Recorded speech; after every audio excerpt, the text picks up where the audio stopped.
Yesterday, the developers at Midnight Society finally came out with an AMA talking about what's next for the game. The image you see behind me is basically a 3 month roadmap. Now, we're going to go through all of this. We're going to talk about what we know and what's been going on. But I'm going to get into the particulars of the AMA and break that down for you. And then I'm going to talk about, just discussion on like my opinions of what's going on. So, just remember to like and subscribe and all that stuff. You know the drill. So this was the official image that was put out as far as the next 3 months of development. Now, there are a few big key points I want to get right out of the gate. That way, you guys who are just curious on certain things can find out what you need to know and then move along. So, early access still has no official date.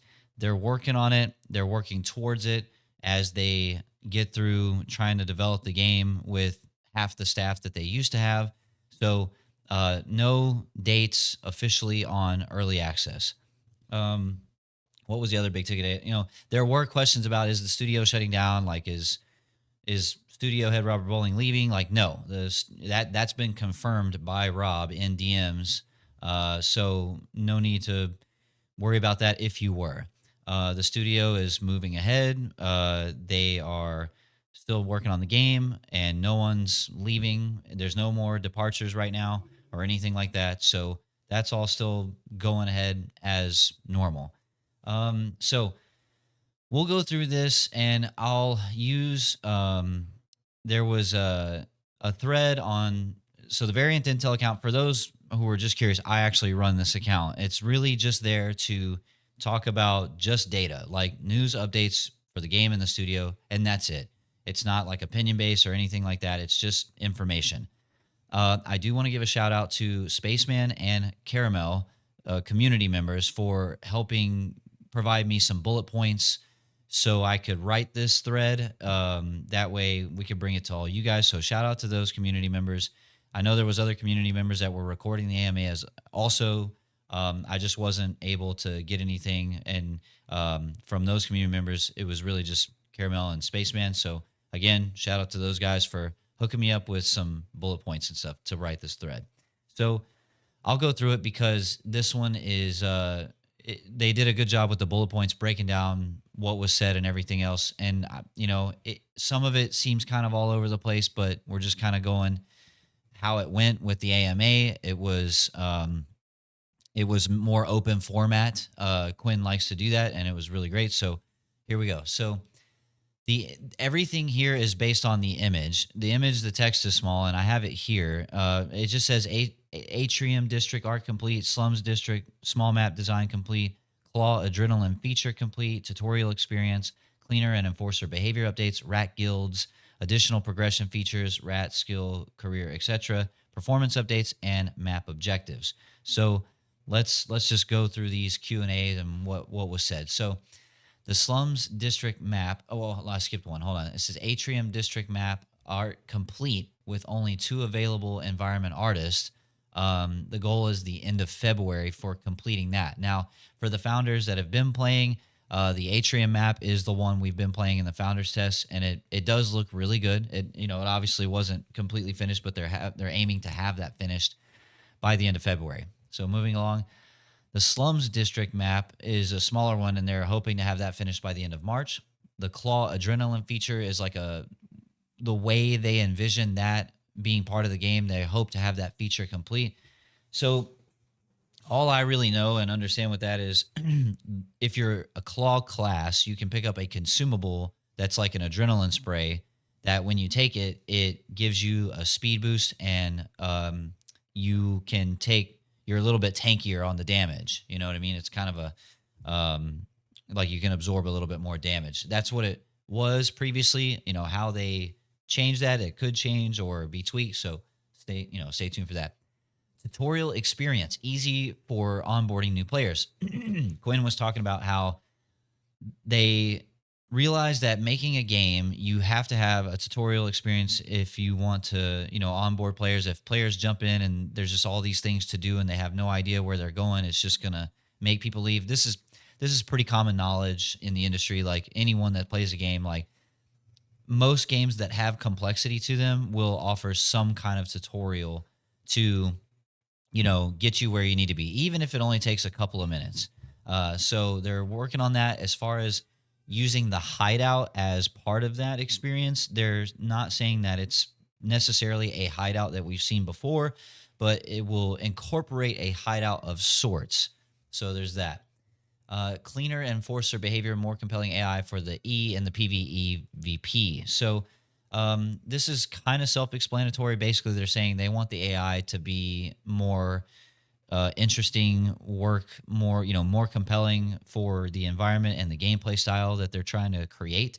Right now, they come out and they take the loot bags and they'll shoot at you and try to get at you, and that's a pretty basic approach. So they want to dive, maybe not diversify, but put more depth to that system. So pretty par for the course.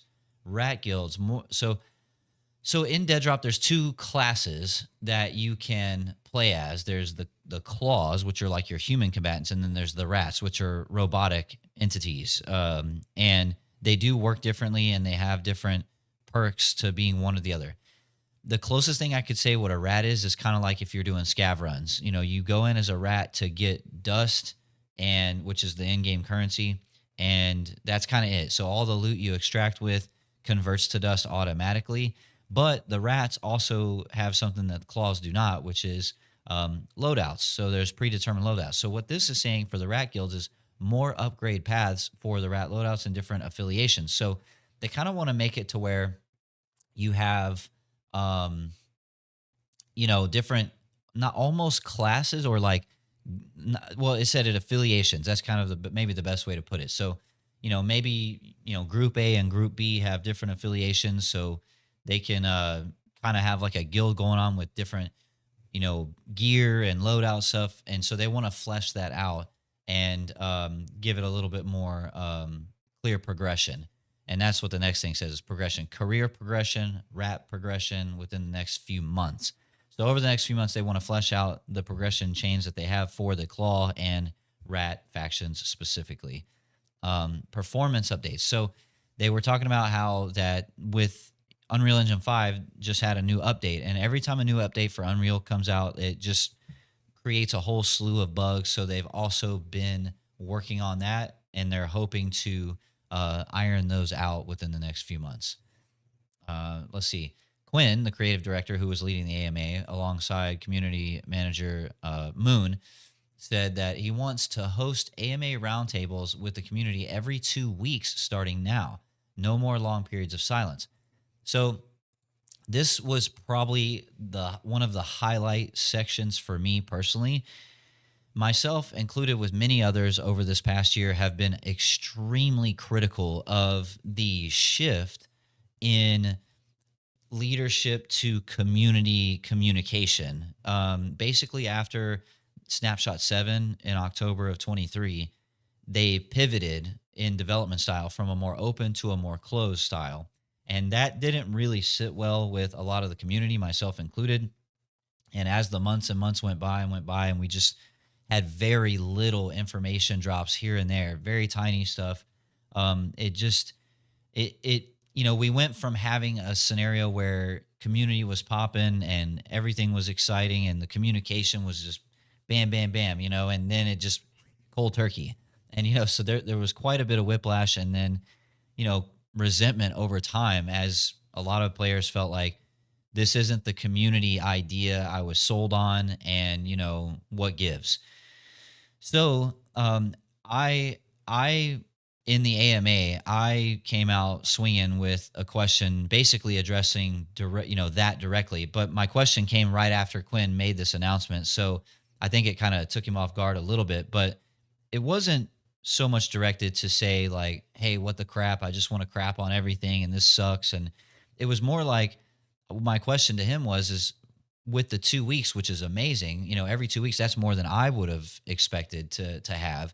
Was there anything else that, you wanted to add to that or elaborate on? So long story short, basically what he said was he came out and he took the punches, not just from me, but other people's questions. He was very open with it. So, shout out to Quinn, mad respect for that. He said, we haven't at the studio done a good job as far as communicating with our community at large, and we can do better, we want to do better, and this is what we're going to do. So he said every 2 weeks they want to do a more AMA, possibly more roundtable style, where he just comes and talks to us and lets us know what's going on. Now, obviously, they're not there to spill all the tea on everything, but to Quinn's words, he said, no, no, we don't have a problem spilling tea. It's just, what makes sense for where we're at in that stage. They're very big on not trying to overpromise and underdeliver. I think their mentality is the opposite. They want to try to overdeliver as much as possible.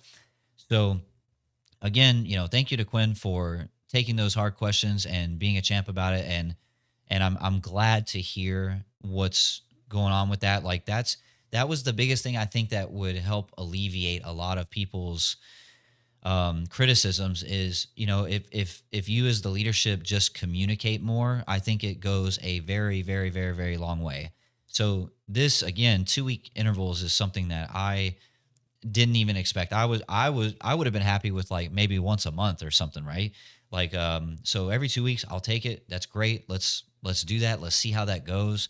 And we're all looking forward to that for sure. Open dialogue more often is always better, no matter what criticisms arise, right? So we're all very excited for that, man. I really appreciate it. Um, so map objectives. They say they want to expand on the quest and quest objectives. Remember, these bullet points are all based on what they're hoping to achieve over the next 3 months. So I just wanted to like replay that piece of information as I talk here. So map objectives, expand on quests and quest objectives. Obviously, they do have a quest system in place, so I guess they're wanting to flesh that out. In the founders build, we kind of saw the bones of that, but not like a fully fleshed out version. So, if there are founders tests in the future, I'm really excited about that. And no official word on more founders tests just yet. Anti-cheat is a priority, but didn't divulge specifics. So one of our community members brought this up and said, what are they? Is anti-cheat still a big priority? And they said yes, absolutely. I believe it was asked if they were going to use easy anti-cheat, and I think the answer was they're not just looking at that, but other avenues also.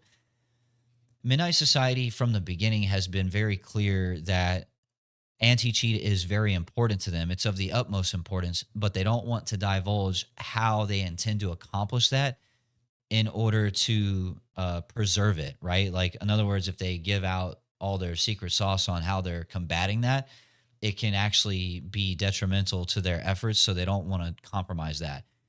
So he more or less reiterated that in his statement here, but I suppose the overarching point of it was, is it still a top priority? And the answer is yes.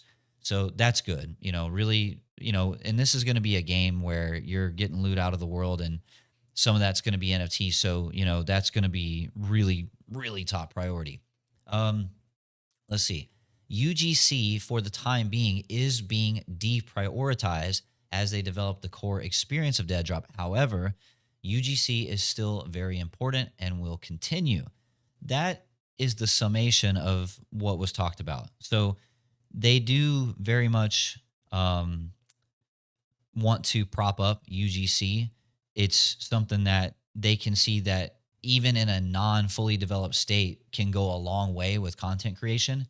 And they do want to champion that. But yes, as of right now, based on their team size and what their goals are for getting investment and trying to move forward with getting early access going and beyond, they do have to pick and choose their priority list. And UGC is going to be on the back burner for the time being. But it is not going anywhere, so don't worry. Sector 3 cold storage map. So this one's really interesting. Somebody asked about this, and it hadn't even occurred to me. I just assumed that cold storage would come back at some point, but apparently, I don't know. So what they asked about it, and they said Sector 3 cold storage map is on hold, and I put in the verbiage possibly indefinitely because they said depending on if the studio can outsource the work for it. So I guess the way it was built before, and this is just based on what I heard him say briefly about it, and what I kind of gathered was what was built before, the geo, the textures or whatever it was things are being done differently now with the way the updates with Unreal Engine have progressed, and the workload apparently that it would take to get cold storage back up to speed is not something they can um, provide resource to, provide man hours to deal with. So what he's saying is unless we can get enough funding to cover outsourcing, getting that map back to us, it's pretty much on the back burner. And if they can't get what they need to bring it back, then we might not get it back, question mark. So I'm not going to hold my breath. That kind of sucks because Sector 3, a lot of good memories. It was a fun map. Um, Definitely was looking forward to it having a rework, but here, that's where we are. So it's just not a priority, and it would take a lot of work to get it back to where it needs to be, I guess. The lore of Deadrop. So Quinn was saying he wants it, but it's not at the forefront at the moment. It requires more internal sit downs. But he did say that they are having discussions about this, and he loves the idea of the lore. So while we don't have anything concrete right now, it is something they're talking about actively, and they do want to continue it. And further, with the variant guides, Quinn said, no, we want the variant guides.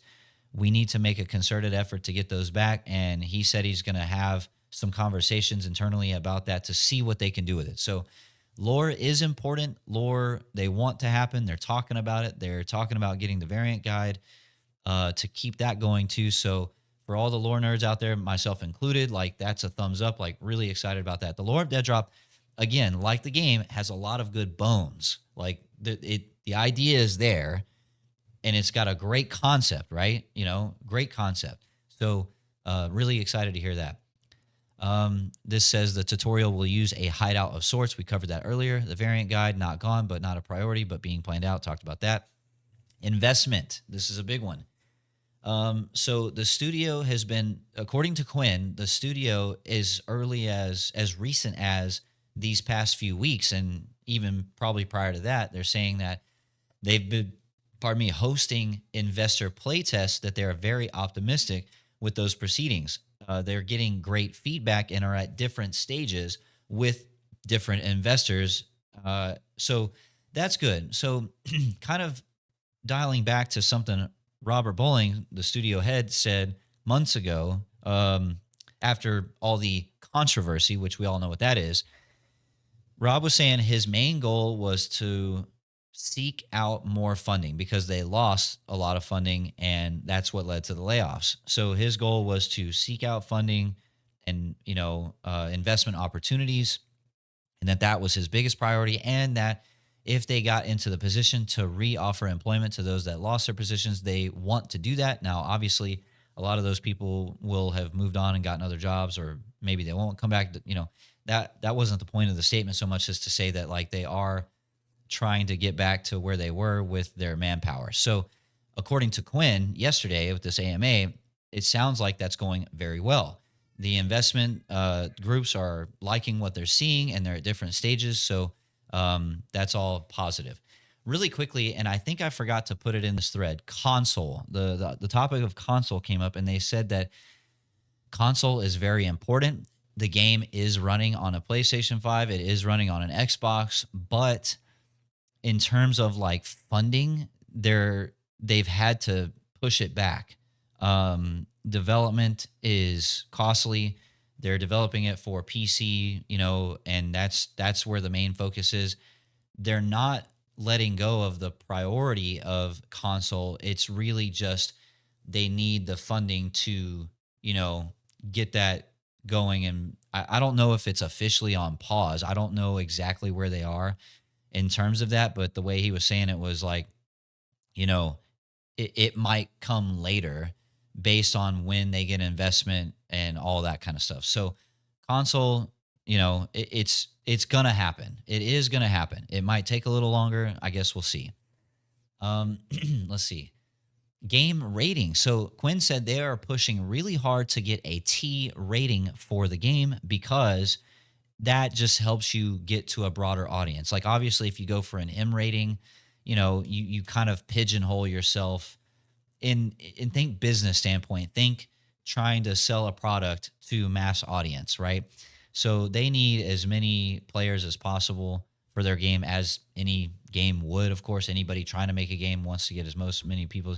If you're an established studio with 1,000 people and you want to make an M-rated game, like obviously you have the marketing and resources to do those kind of things. But Midnight Society, I believe before the layoffs, had like 50 plus, like 55-ish people, and then that got cut in half.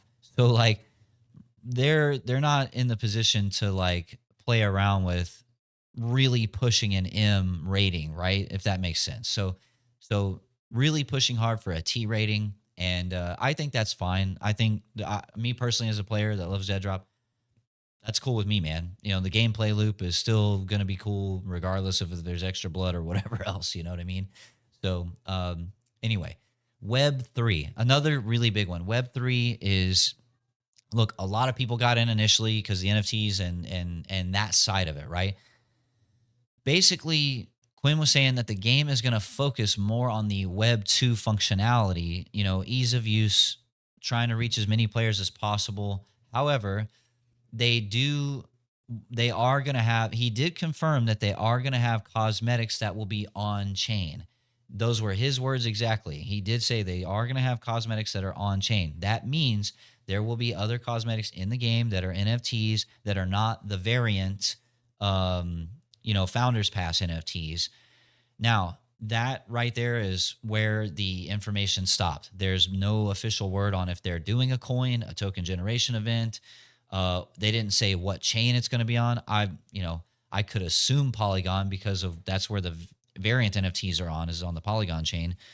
But I'm not confirming that. That's not what they said. They have given no official information otherwise from what I just said about the cosmetics being on chain. So we're going to have to wait a little bit longer for that. We don't know yet how hard they're going to lean into that or any of that stuff. But rest assured, obviously, like myself and other creators in the community, as soon as we know this stuff, you guys will hear it very quickly. So monetization. Quinn stated that they want to have cosmetics that you can buy from the store and are tradable in the marketplace. He was kind of comparing, he made a CSGO kind of comparison reference to that statement, but they're not ready to share future specifics. So we don't know definitively still if there's going to be a battle pass or just straight up one-to-one purchase cosmetics, or how that's going to work, other than him saying there will be cosmetics that will also be on chain. And he did say they want to have an ability to trade in a marketplace. We don't know if that marketplace is going to be in-game, off-game.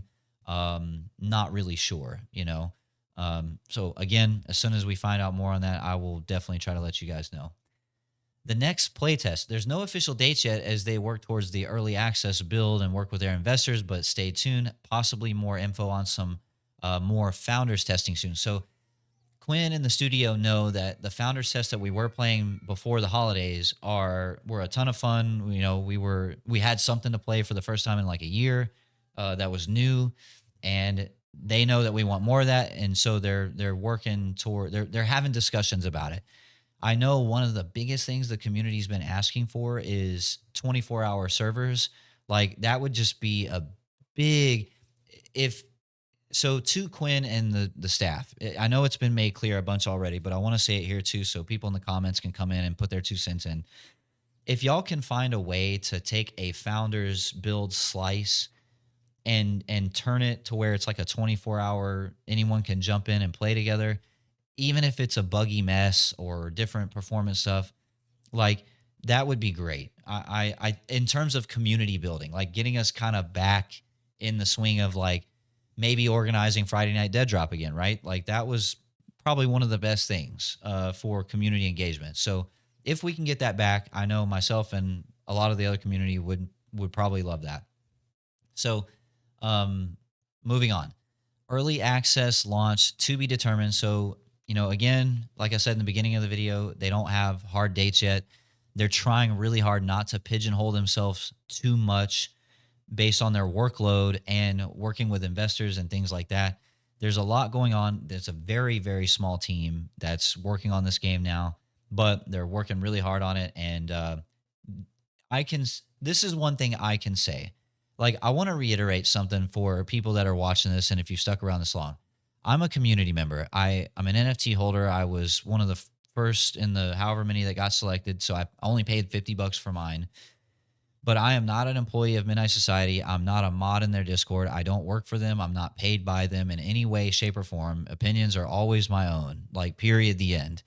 And I almost prefer it that way. I mean, obviously, if like there was some position that they thought I could fill, like I'm open to those conversations always. But no, I'm not paid or anything. So if I talk positively, just understand that it's out of genuine excitement based on my personal experience and nothing more. So as far as the early access and all that, what I've played up to this point, I've really liked the direction it's going. And these devs, when I say that they're working hard and busting their ass, like I can say that because I see it and I've met a lot of these people in person at these live events. So regardless of any recent drama or what you feel about this person or that person or anything else like that, like I am on record saying more than once, like at the end of the day, I want the game to succeed because I'm a gamer and I think the game has really good bones. I think it has promise if it's done right. I don't agree with everything that's been done leadership wise, is and mostly context, mostly in the vein of community management since the pivot at Snapshot 7. But irregardless of all that, and irregardless of what side of the fence you are on with recent drama, the game and the people that are building it are really good people. They're really awesome people and they do work very hard and they believe in what they're building. And if you know, if that's something that matters to you as a consumer, as a gamer who could potentially be spending money on this product, I feel like there's merit in saying that. You know, I would much rather buy a game or participate in a game from people who are passionate about what they're doing versus just trying to make a quick buck. That might be a controversial statement, and that's fine, man. It's fine. I really I don't mind criticizing when I feel like there needs to be criticism, but I do want to move forward into 2025 and focus on what they're trying to build and at least give the devs that are working so hard a chance to see the full vision of what they're trying to build. The game's not finished yet. It's still very early, you know, like it just is. And I even have had like whiplash from being like it's a weird experience when you start at the beginning of development, like this open development process and this concept. Like by the second year in, as a consumer side, you're just like, dude, can I just play this game? Can it just be done? But that's not reality because it's an Unreal Engine 5 game, and a lot of games take 5 to 6 years to get to the 1.0, you know? And so there's this like fatigue that I really didn't foresee happening. But irregardless of that fatigue, which I've been dealing with this last year with a lot of you, I want to look forward into 2025, and I think a big thing that's going to help us all as a community with this game, if there is any positivity to be had for those who are skeptical, I would lean into Quinn's statement about coming up and doing these AMAs every 2 weeks. I think that's going to make more of a difference than people realize right now. I think once we see that happen and we see that cadence be consistent and we have that regular communication, I think a lot of the criticisms then turn to feedback rather than just, hey, this sucks and that's all there is to talk about, if that makes sense. So that's kind of where my head's at with all this. And, you know, I do. I want the game is fun. I've had a lot of fun with the community playing this game. And I want more of that. You know, I think that's pretty universal for a lot of us. So the last thing they landed on, Quinn kind of is really cool. So Brandon Mays, Brax is the developer who provided these renders here. At the end of the AMA, they provided these renders for, let me see if I can zoom out here. Hold on a second. Let me fix this. He provided renders of these in-game weapons. Now, they did say that some of these we've already seen. So that's okay. Like some of us have seen them in the Founders Build, but I know a lot of you have not seen these. So we're going to take a look here. So we got the Hijacker skin for this auto rifle. That looks pretty awesome. Looks like we get. I don't know if this is the DMR. Yeah, this is the DMR. This is one of the skins for the DMR. Infinite Gaze, pretty cool. Pretty minimalist, gray, white, and red. This is one of the this is the slug shotgun, the sledge. Now these got really updated in the founders test build. Like this particular shotgun was trash for like a long time, and it's pretty usable right now. I wouldn't call it perfect. I really like the double barrel, what they did with that though. That thing's a beast. Then we got the auto shotty. This is a pretty cool skin.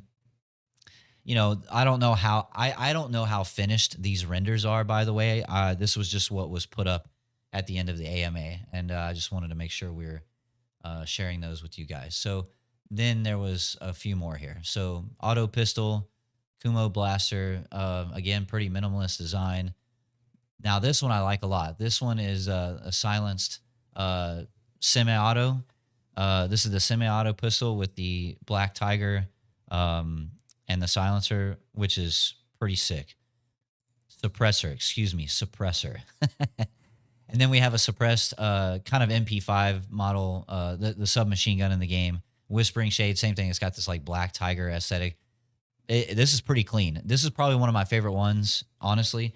I like the MP5 looking subcompact, not subcompact, submachine guns with the suppress and the sights and all that stuff. Brandon Mays, he's one of the main weapon guys over there, and between him and Darren doing the art, I don't know how much Brandon works with Darren on the art side of things, but look, they have a lot of talented people, man. The game, like I said, if you take a look at some recent playthroughs of the Founders Test that some of the creators have been showing off, like I said, it's got great bones. It looks great, like the direction and the aesthetic, like. It's there, if they can hone in and finish this thing like they want to, I think we got something here. So I'm very optimistic. These look great. Good job shout out to Brandon Mays, Brax. These look great, man. These look really great. So let's just finish with some like basic kind of opinion stuff. And so we don't have the definitive, ETA on early access. But over the next few months, they do have a lot of really good goals that they're going to be working on finishing. They do have a plan in place to communicate more with all of us, which I love. Like I said, that's the biggest thing I've been championing all year is, look, I don't think players give two shits what we're talking about. It's that we're talking. More communication is always better. It doesn't matter if people are throwing criticism, shade, praise, attaboys, that it's just that we're doing it. You know what I mean? And I think that to me is what makes me so excited about moving forward. I think for me personally, a friend had, I'll end on this. A friend had DM'd me and asking me, what did you extrapolate from this AMA? Did you get anything substantive that you feel satisfied with given this whole past year and how it's gone? And, I almost want to read what I said in response because I felt like it was a well thought out response. I took my time with it. So I said, Quinn committing to communication every 2 weeks, that in and of itself is the best start/restart I think we could ask for. And that's from a community communication standpoint, right? And it's more than I expected. It really is. I was hoping for once a month. So every 2 weeks is great. I said I did not expect a lot on the game. There were a small team before the 50% slash. The drama that came up wasn't really their fault. And certain leadership's stance on that drama is what it is. Funny enough, I think that the studio's focus on the game and like kind of literally nothing else was the right answer. There's certain things, they're a business, they're trying to create a product, and they don't have the time or luxury to be picky or waste unnecessary man hours on things that are outside of trying to make the game and keep people employed and grow the team and get more investment. And I said, now I'm not excusing certain leadership's behavior on social media as of late, and I've said what I've said about that. But be that as it may, the leadership at large has been very clear with what's going on at the studio, that things are still progressing, and that there are no other departures that are happening at this time, and that they are actively trying to grow the team, and that's been confirmed by leadership. So I just want to leave that where it is. I want to move forward, looking forward to what they're building. And then I went on to say, but this for me solidified the idea that this is Midnight Society. And no matter how people feel, the studio is where it is and they need to continue building the game. And that's exactly what they're doing. Community wise, this last year has been complete shit in terms of just missing that element to it. We've missed the communication and it's just led to a lot of vitriol in a lot of ways. And, again, credit to Quinn. He said that he owned up to it and said, we can do better and we want to do better. And this is what we're going to do. Fantastic. Great. Love that. I said, I feel like I had set the proper expectation. I knew the game was not ready for early access. I'm fine with that. I understand their situation. I also know that these devs bust their asses. So what's left? Communication. And that was addressed. And I'm honestly very happy with that. I don't this so and again, I'm reading a message that I replied to a community member's question, and just to give you guys where my brain's at moving forward. I'm saying I don't want to keep going forward with any kind of grudge. I said what I said. I made my concerns known and they were addressed. Now I feel like it's time to focus on why I'm personally here, just talking about me, just my statements. And that's to see the game succeed. I want to see the game succeed. I said, look, it's cool if people disagree or want to hold on to their frustrations or call it a dead game or hate on leadership or whatever. Like that's fine, dude. Like I'm never here to tell anybody how to think, how to be. If you feel a certain way, then you're entitled to that. I said, but me, I'm trying to play the game when it's ready. And if the leadership wants to communicate more with us, then I'm let's go. Like I'm gonna embrace that shit. I'm ready for that. Let's freaking go. I said, and that's all I've really wanted to begin with. I hope to get to a place where I can enjoy the game and the community moving forward. And that's how I ended that statement. And I really mean that. I really mean that. Again, I'm not afraid to say when something's bad or needs to be better. I'm not afraid of being critical. I'm not afraid of being blunt. I'm honest to a fault, right? Like being so honest doesn't always do me a lot of favors, but it is what it is, man. I call it like I see it. And I do. I want this game to succeed. I'm very happy to hear about the communication moving forward. The roadmap for the next 3 months looks extremely reasonable. That's another thing. It's reasonable. They have a very tiny team. They're focusing on getting investment so they can grow the team back and get talented people. The more people they can get and afford to have on staff, the more energy they can put into making the experience better for us. That's just common sense. That's how it works. And yes, I want that. I want that to happen. I'm going to root for that. I'm not going to root for the game to die because I get too tied up in emotion and ongoings of things that are just outside of my lane in this world, And again, that's just me. I'm just speaking for me. So I'm going to end on that. That's the big, long-winded. It has been a while, to be fair. It's been a while since we've done a Deadrop video, and rightfully so. There just hasn't been much to cover, and now I think we're going to have a lot more to cover. I think in terms of regular communication, I think we're going to have a lot more. I don't know how every 2 weeks is going to be with how much info they're going to drop, but of course, I'll bring you all the updates as much as I can. If you have stayed to the end, thank you. I really appreciate you guys taking the time to watch my videos and my content. It means the world, more than I could ever say here in a video format like this. But just know that I see you interacting with my content, and it does mean everything. And to the staff over at Midnight Society, thank you for the hard work that you put in. And Quinn, thank you for, again, taking the hard questions, stepping up to the plate, being a leader. And I'm really excited for the communication that's to come. So with that, I'm going to get out of here. like, comment, subscribe, bell notifications. Follow me on Rumble, Twitter, TikTok, all the places. And I am going to get the hell out of here. Have a good one, everybody. Helmet Fire.